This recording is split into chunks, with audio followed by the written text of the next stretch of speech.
Okay, let's see. Oh, hey, there's Lyn. Hi, Lyn. Hi, Alex. How are you? I'm good. Thanks for dropping in. My pleasure. Absolutely. So I just want to say a couple quick things. I want to say hi, welcome to Hugh Live.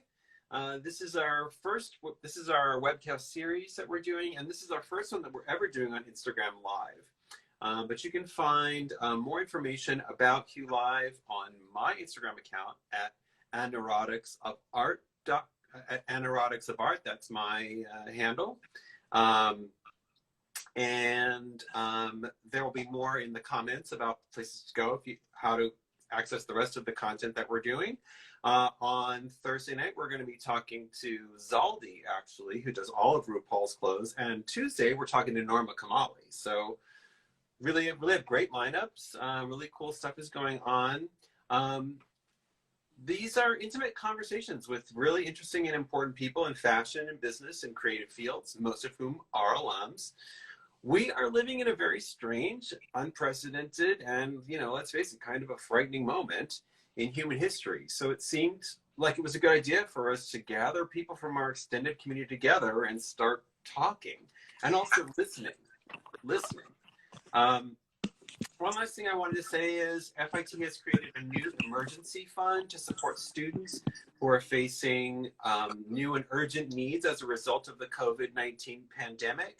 The funds raised will help students who need it with emergency support for housing, medical, and living expenses.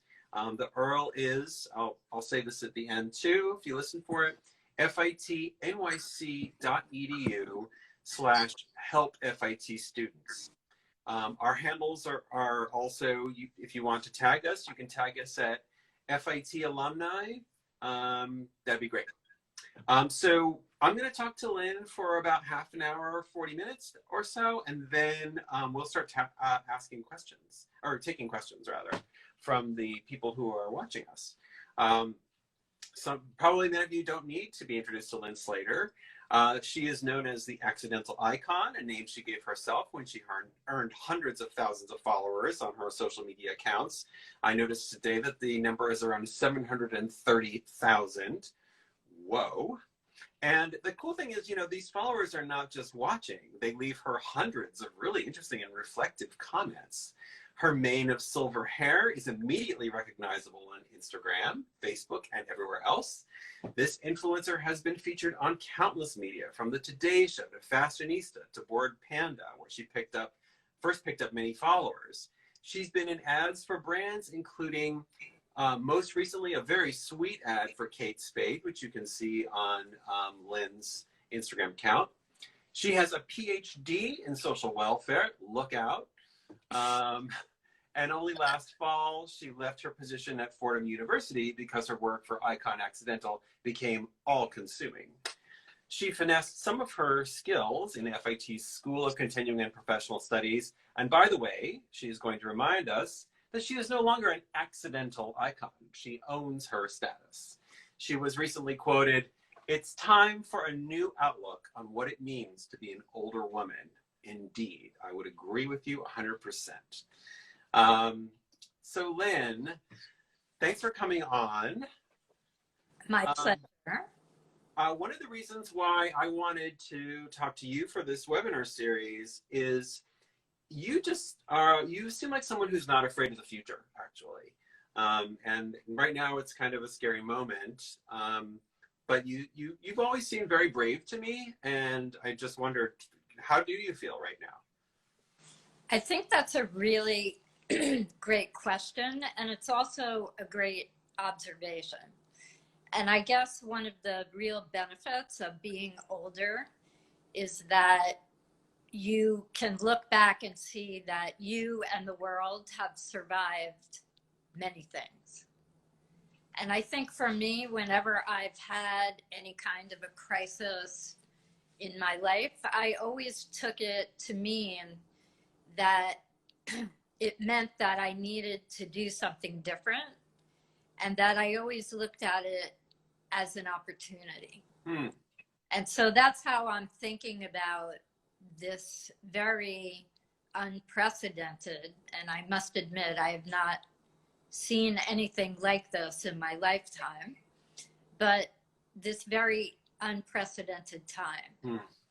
So I think it can offer us, particularly in fashion, which is very hard hit, an opportunity to pause and think about where we were.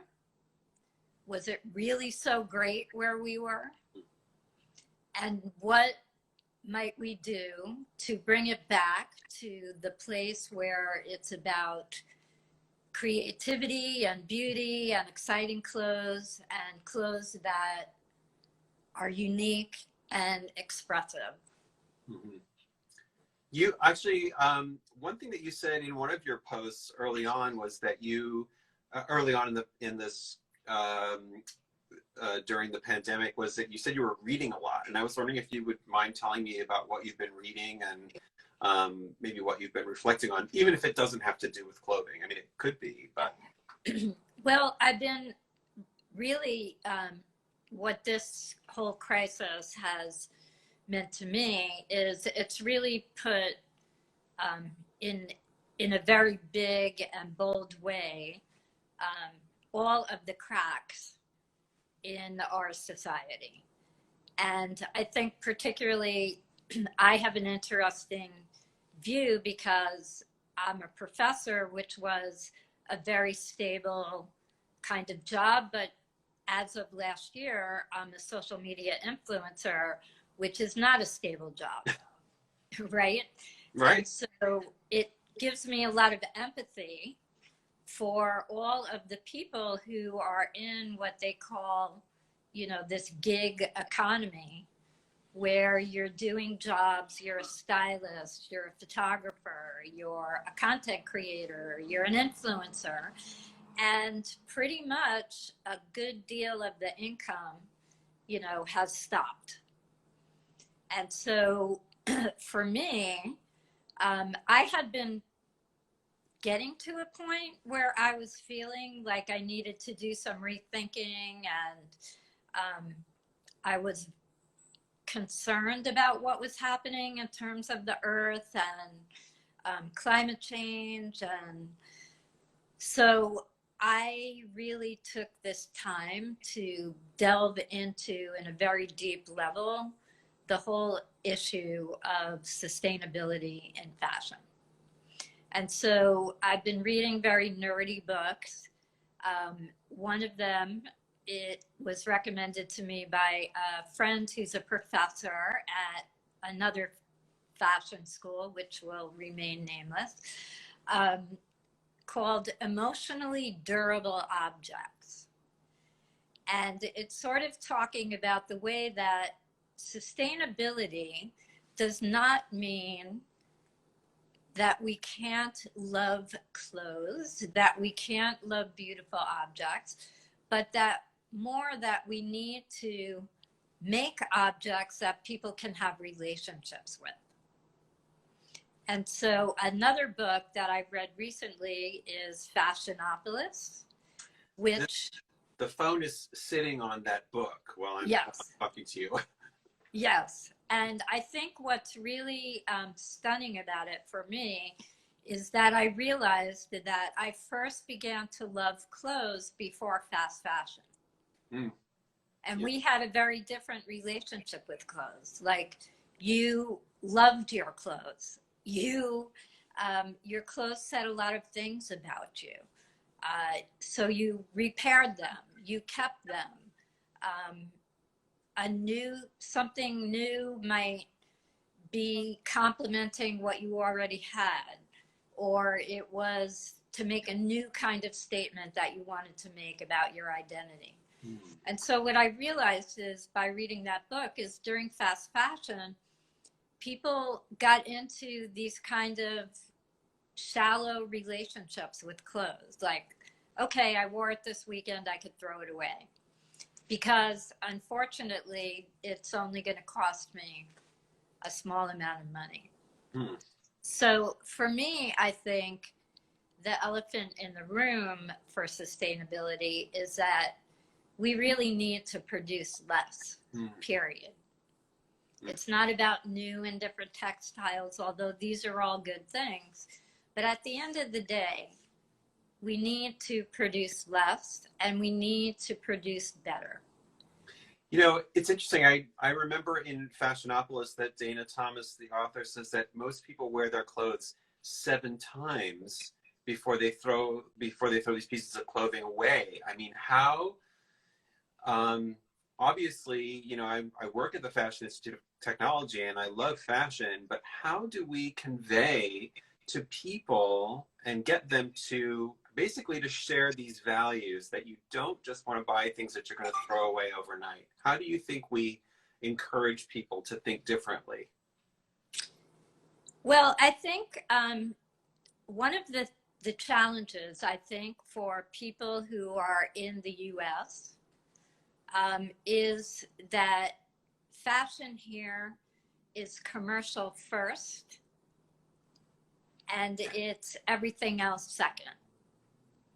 And so one of the things so I'll give you an example. I call it a tale of 2 different fashion revolution weeks. And there was one in the USA, which was great, but there was one in the UK, and that was the one that I spent all my time on, because it was not just people talking. It was these incredible young new designers who were making extraordinarily exciting clothes, but at the same time giving workshops on teaching you how to work with clothing in different sustainable ways. A lot of it was about craft. I took one of the workshops, all virtual, of course, but with Phoebe English. Just Bethany Williams, who has a whole model of her brand that from start to finish is not only about sustainable clothing, it's about social welfare change. It's about supporting people to have a living wage in the fashion system. It's about giving voice to people who don't have a voice. And it's still very high end. It's still very expensive, but it's really quite brilliant. And so I think that's what we have to do, is think about it. How do we make exciting, sustainable clothes? You mentioned 2 names. Were they designers? Phoebe English? Phoebe English and Bethany Williams. These are both designers? Yes, there's a whole group of young designers in London who are really doing incredible stuff around sustainability, but in a very high fashion kind of way. And also the conversations that people tend to have outside of the US are very, very different. Interesting. When I express to my friends that they should spend more time with their, you know, trying to figure out what their clothes are and try to choose their clothes more carefully, usually the pushback I get is, you know, club fashion is too expensive. Have you ever heard that? And if so, what do you say about that? Well, what I say about it for me, right, and this goes back to what I was talking about, and I think designers have to think this way. How do I get somebody to have a relationship with a garment I am creating?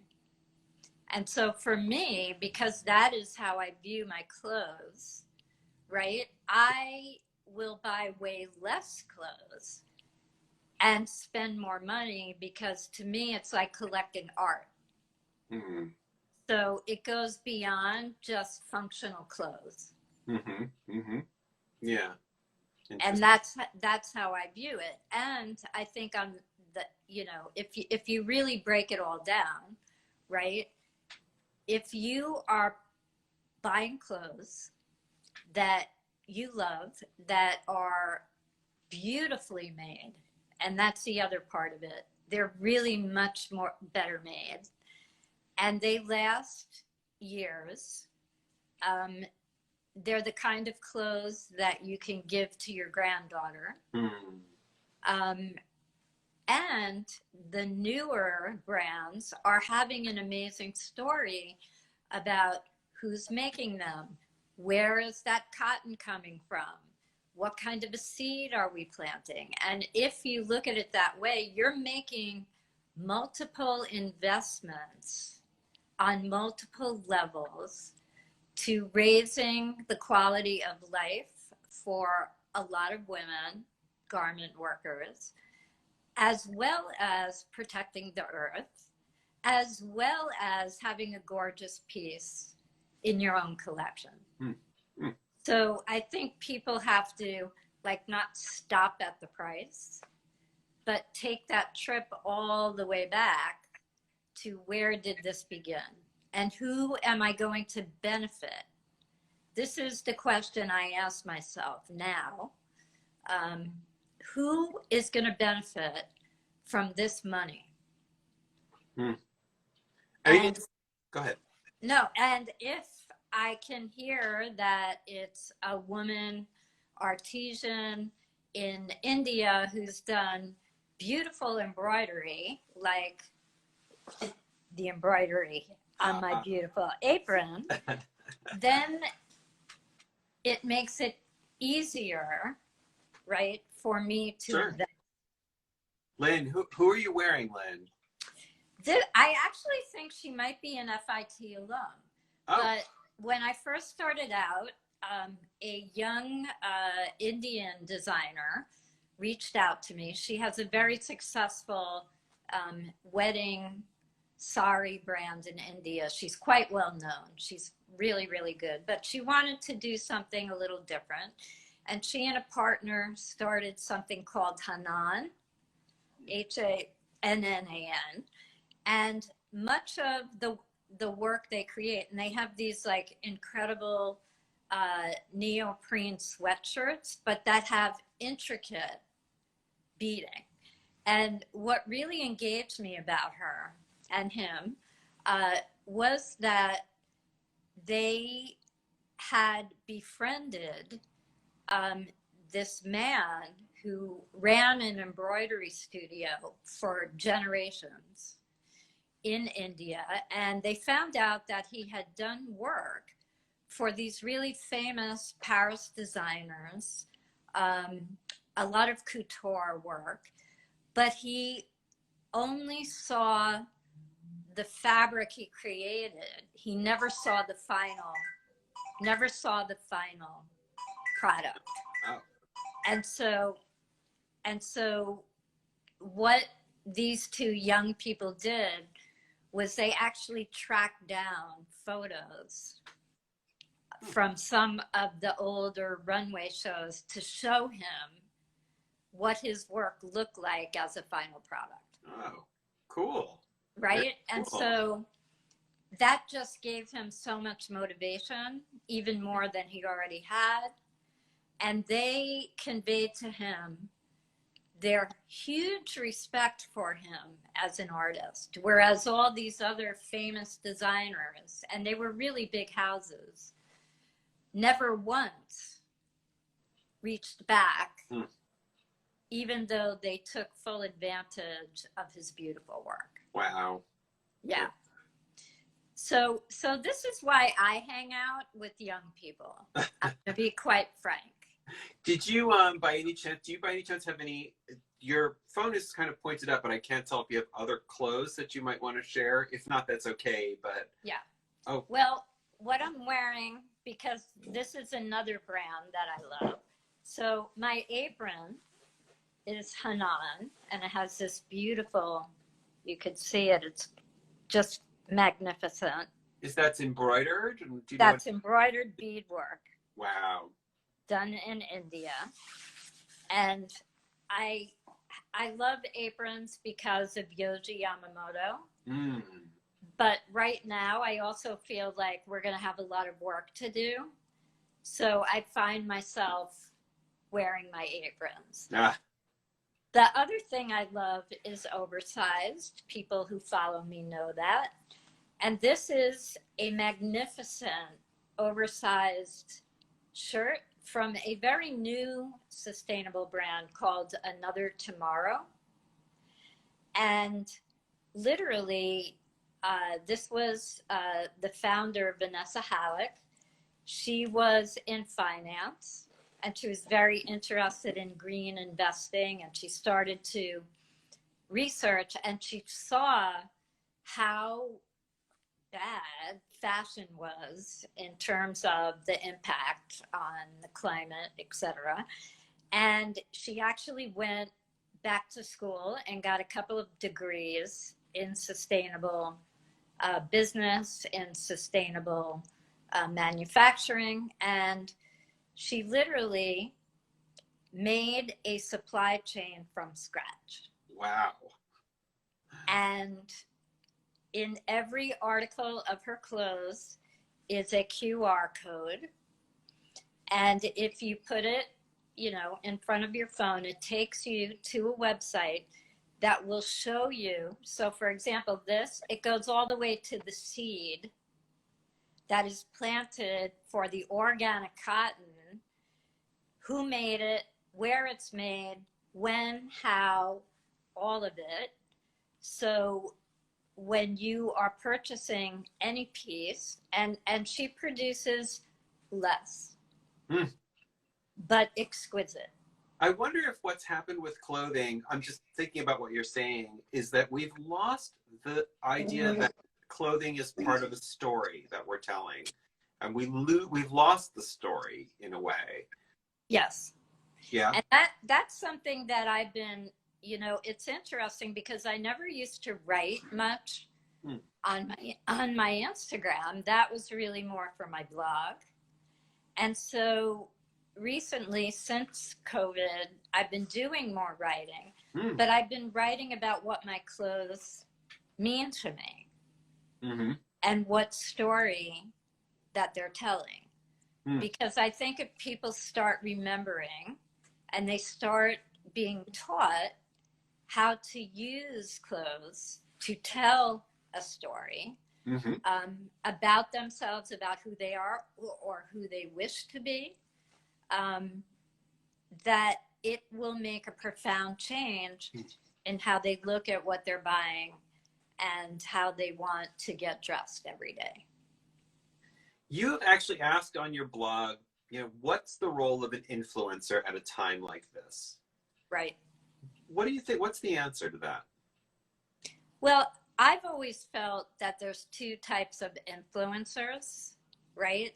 And I think for me, well, the two types are, there's somebody who influences and changes culture. And then there's the very commercial, this is somebody who's influencing you to buy something. And I think for me, I've always been more of the first kind. And actually, there was a article written about me on the Zoe Report, which I really loved. I loved, the person got me 100% because she said, when you look at her Instagram, it doesn't make you want to run out and buy what she is wearing, but it makes you want to go into your closet or go shopping and style yourself in a whole new way. And so for me, I was delighted with that description. And I've been most successful working with brands that understand that about me and think of me more as someone who inspires people around fashion and clothes, as opposed to someone who's going to turn over, you know, 10,000 people going to a website to buy my shirt. Right, right. And that's not really why I started this. I mean, when I first began, I had no idea of what it could be or even that I could even make money from it. I remember, I think you had sort of, you originally all the pictures were black and white, correct? Right. I've actually been posting a few black and white lately. But yeah. What was the turning? Do you remember what the turning point was for you when you suddenly thought, "Oh my gosh, this isn't just fun anymore; it's a thing"? Yeah. Well, I think for me the high point um, in I would say the first 2 years, I was really, really invested in finding out about fashion and about the fashion system. And I worked with a lot of unknown designers. I did a lot of work with independent magazines. And so, really, I started to get a couple of jobs. I remember I got a job. It was a cold casting call. I showed up. They picked me. It was for Valentino Eyewear. Um, I went and they said, well, if you're in this video, we'll give you $50. But if we pick one of your pictures and the photographer was Terry Richardson, um, we'll pay you $1,500. And so at that point, I was very naive. I knew nothing. And so they ended up picking one of my pictures, very nicely sent me a check for $1,500. And then I started getting calls a couple months later that I was in their ad in all of these major fashion magazines. But they didn't tell you that was going to happen? That's weird. No. So that being said, I think the independent magazine work, I think probably that, even though I wasn't paid for it, brought me to the attention of a modeling agency in London, Elite Models. Oh, wow. And I had a wonderful agent who really understood me. And actually, the first week after I signed with her, I got a really huge worldwide mango campaign. Wow. And then that kind of put me on the map. Gosh. Lyn, I don't know if you can see, lots of people are commenting, but a few people have asked if they could see you a little better. I don't know if it's possible to tweak your setting a little bit so people can see your... Is that better? Is it better? Do we like this better? Can't tell. Maybe, yes, no. Oh well, let's keep going. I mean, I think that's better for me. You wrote, I really don't want to be distracted right now. I'm trying to figure out how to make a space for conversation, or at least begin to figure out what ones are important to be having. So what should we be talking about right now? Well, I think if we're talking about fashion, right? I think so. We should be talking about what this means in terms of scale, in terms of things like Fashion Week, in terms of sort of having these massive amounts of collections throughout the year. And I think, it's interesting because some of the bigger brands are saying, we're not doing Fashion Week, we're not committing to it for an entire year, and we're going to go in-house and figure out how we're going to be. And so I think that's really what anybody who has the cash can do it should be doing. Mm-hmm. And I think that more and more, it was already happening, but I think more and more of the middlemen, including influencers, are going to go away. I think we're going to see that, e-commerce is going to be huge. People are going to want to control their supply chains. And brands, because all their PR budget is on hold, they've canceled a lot of contracts, a lot of work, and they're creating their own content, and they're engaging directly with their customers, and it's working really well.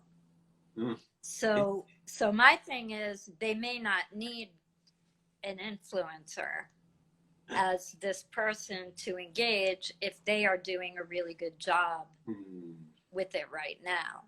So I think it is an opportunity to, I mean, I think what we must do, what we must absolutely do is figure out how to support small independent designers. Okay. Because we know that the big guys like LMVH with big cash, you know, they're going to get through it. But I worry about the small independent brands that are really the ones who are bringing forth these really big ideas about sustainability, about they care about issues.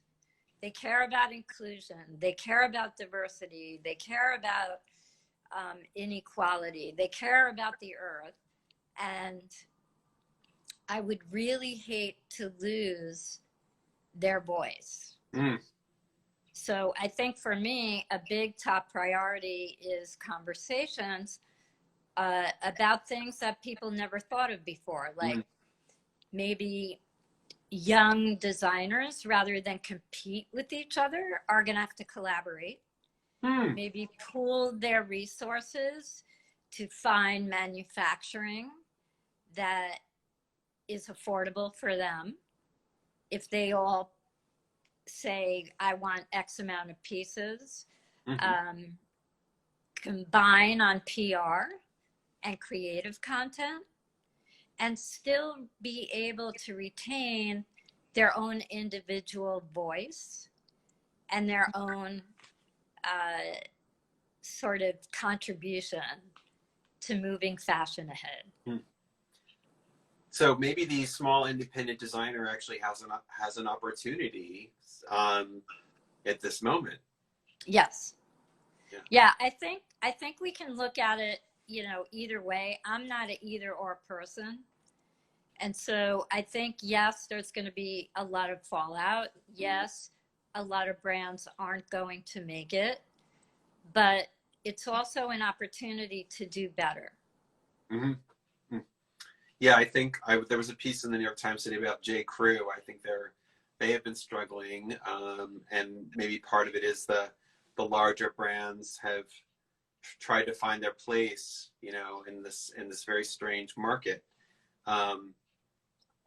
Actually, you actually said at one point on your blog, maybe this pandemic is about a correction in our values. You said, right, maybe we've gone too far. Can you tell me about that? Is that what you were referring to with the? Yeah, absolutely. And I think I was beginning to feel this a bit even before the virus. I was very, very busy.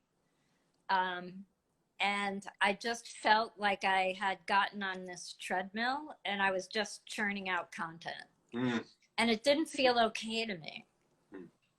Because I really, of course, I care about making money, but I care equally about expressing myself in the world as a creative person. And so I found that got out of balance, right? There was too much focus on, you know, how do I monetize this and how do I monetize that? Like I had fell off the cliff into the very system that me being an outsider in was actually what helped me to get known to begin with. And I even started to see that, interestingly, in the change in the kind of press about me. So when I first started out, it was much more people talking about me as a person, as an individual, as Lyn Slater. And then as time went on, I became part of these articles about Instagrammas and put into a box with a whole bunch of other people who had gray hair, but were not necessarily, probably if we were in a room, none of us have anything in common, including not everybody is a grandmother because they have white hair. So what I found happening was my brand, in a way, which had started out as being very unique, kind of got co-opted by this consumer monster. Mm. And it was making everything feel really heavy. Like even Instagram, it was like so boring. and in a way, what's been really cool, a silver lining, because I shouldn't say anything's been cool about this, but I think there's been so much creativity flowing back to Instagram than there was before this started. And you could see some influencers who are showing themselves to be really interesting and really creative and not promoting anything. You're starting to see who they are as people. And so I think that's been a silver lining. Interesting. Yeah, it did seem like they wanted to put you in a box, and you were not. That really didn't suit you very much. I mean, no, I'm not having it. And what I did, my position became good. Now, if someone wants to do a feature on me, I say, what is the feature about? Who else is being featured? And if it's anything to do with age, I will not do it. Yeah. And I basically said, if you want to put me with other successful influencers of all ages, I would be happy to share my experience, to participate. But I'm not going to be doing that because it's the very thing I tried to change when I first started. They're segregating you, they're stereotyping you, and they're reinforcing stereotypes about aging. And so if I'm someone who started this and it was kind of breaking barriers about age and fashion, why am I going to stand for that? Yeah, I mean, you're just cool. It doesn't matter. The age is not. I mean, that does come up. That people say, "Oh, Lyn is in her 60s and she's, on Instagram." I guess it's kind of novelty. But after that, who cares? I mean, your style is you're very fashionable. You're not interested in making that particular point. Right. By the way, so how, you have a partner, his name is Calvin, and you've been with him for 22 years. Yes. How does he handle your internet fame? Well, he's my photographer. Oh. So he's a big part of my internet fame. And I think one of the interesting things has always been that, I've now been photographed by a lot of, fashion photographers and other photographers. And when I post on Instagram, it's the photos that Calvin takes that always get the most likes and the most engagement. And so I guess, Calvin has known me for 22 years. I am a reinventor. I am never still. So I will start something and I usually have like a 5-year where I'm learning it, I'm practicing it, I'm good at it, and then I want to do something else. And so Calvin's very used to me, and my family as well, coming out of the blue and saying, oh, I'm going to do this right now. And always unexpected kinds of things. So I think they, like me, is surprised at how big it got. But I don't think, they weren't surprised that I would do something off the beaten track. Cool. Actually, one thing I really like about your blog is that you really engage the big questions of fashion. And by the way, we are going to start looking at some questions from the group, and I'm seeing a few. I was going to just say, I love that you wrote, I need to figure out how I can continue to use clothing as my medium of self-expression and creativity in ways that do not harm the earth and promote social well-being and human and ecological flourishing.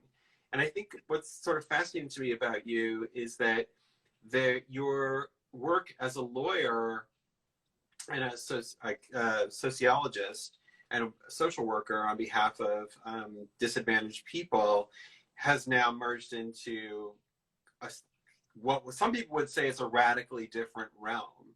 I'm assuming that you don't see that as different. You see it as a continuation. Can you talk a little bit about that? I think, for me, these issues that fashion is now highlighting, things like inclusion, working conditions, human rights, environmental justice. These are issues I've been working on for years and years and years. It's just that the people that were being impacted, a lot of people in society don't consider. And so in some ways, fashion, because so many people love to engage in fashion, it can be a real driver of social change. And I think that probably it was my background as a professor, as a social worker. I've had to engage people in changing many times when they don't want to. And I think these skills actually help me a lot on social media. And so I really don't see them as mutually exclusive. And I just feel very motivated right now by this crisis to really take on issues that have been being floated in fashion for a few years now, but now there's a real chance to do it differently, not just put "I am a feminist" on a t-shirt, or really doing something different. Cool. Now Lyn has a hard stop in about 7 minutes, so we're going to do these questions as well as we can. Gloss Moderne asks, what's exciting for you right now? Well, I am somebody who has always been the most creative when I've been in situations of limitations and limited resources. And so one of the things that I've actually been enjoying right now is having to create content inside, because my usual MO is we're all on the street most of the time. And so I've been challenging myself to see how I could be creative in my post within these limits. And so, for example, today, I put up a post working with Brooklinen, and they sent me a bunch of towels, and I made my towels into a kind of couture outfit. Right, I saw. And so, to me, I got such a great feeling of satisfaction from how do I do something about towels in front of a plain white wall that could be interesting. So I think with, a lot of people now are finding that they're much more resourceful than they thought they were, because they're having to make do with less. Like I can't just go out and get something. I have to make it, maybe. People are enjoying cooking, they're enjoying sewing, they're enjoying crafts again. And there is something so empowering about creating something from start to finish. And I'm seeing a lot of comments on Instagram when people are making things that they're really enjoying the experience. Cool. Someone else asked a sort of related question. Do you think that people will be more into minimalism and spend less on designer? I guess they mean like kind of ornate fashions. They said designer fashions, so let's leave it with that. So I'm going to equate that with really, really big brands that 1 million people can buy the same thing, even though they're high end and even though they cost a lot of money. Mm. So for me, I think that there will be a kind of minimalism in what we buy, not necessarily what we wear, that we'll be searching for things that are much more craft based. And so, you know, to give a perfect example, I recently went to Paris with Hermes, and it was such an extraordinary trip because it was all about learning about how they view craft. And actually, I had an experience of learning how to do double stitching. Oh my gosh. And I don't know if people know this, but the same person makes a bag from start to finish. Mm. And the purpose of that, rather than everybody going on an assembly line, is that that person could say, I made this bag. And so I think minimalism, not so much in the design, but minimalism in what we value and what we might want to invest in. Very good.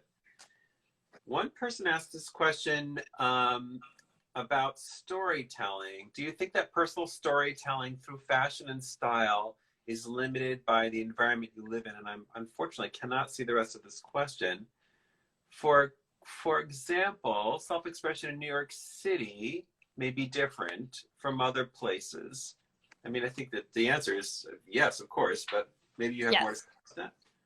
Yes, I think, you know, I think you're telling a story about an individual, right? And I think probably, although I have to say, I have women who live on farms that follow me. I think my ideal person is a woman who lives in an urban environment, who is very much in the world, who is very engaged in the issues of her time. And what I've found is that there's a lot of very, very smart thinking people who are living in very isolated areas, but who practice this kind of life where they are engaged in the world, engaged with nature. They do a lot of their own sewing, but they're great thinkers. And so I think storytelling is only limited by your imagination. So to someone who's just starting out, just getting interested, this will be the last question that we have time for. What would you advise them to do? What would be your advice? So my advice when I first started was to reject all the advice that was given to me and to connect to what this impulse is. What is it I'm trying to say? And trusting my intuition about how to say it. And I think that is the only way you're going to be authentic. And that's the only way people are going to engage with you. So you can have a plan and you can read all the books and you could see how other people do it and you could try to imitate them, but you're not going to be successful. And even, you know, when I first started, I'm a university professor. I didn't know anyone in fashion. I was wearing thrift and consignment clothes, but I made them look really elevated because I had this story inside me. So I would say use this time where we have a lot of alone time to find your story and think about clothes that can help you to tell it. I don't think we can improve on that. Lyn, it was wonderful to talk to you, just like it was last time. I really loved this. And I really wish you the best. I hope we'll be able to stay in touch. It's been really fun. Absolutely. So Thanks thank you. for having me. Absolutely. It was fun. A blast. Thanks everyone for tuning in. Do again, if you have the ability, we are seeking donations for students, fitnyc.edu/help FIT students. The hashtag is FIT alumni. And that is it. Thank you all. Stay safe. And we hope we get to see you on Thursday night when we'll be talking to Zaldi, who does RuPaul's clothes. Thanks, everyone. Thanks, Lyn.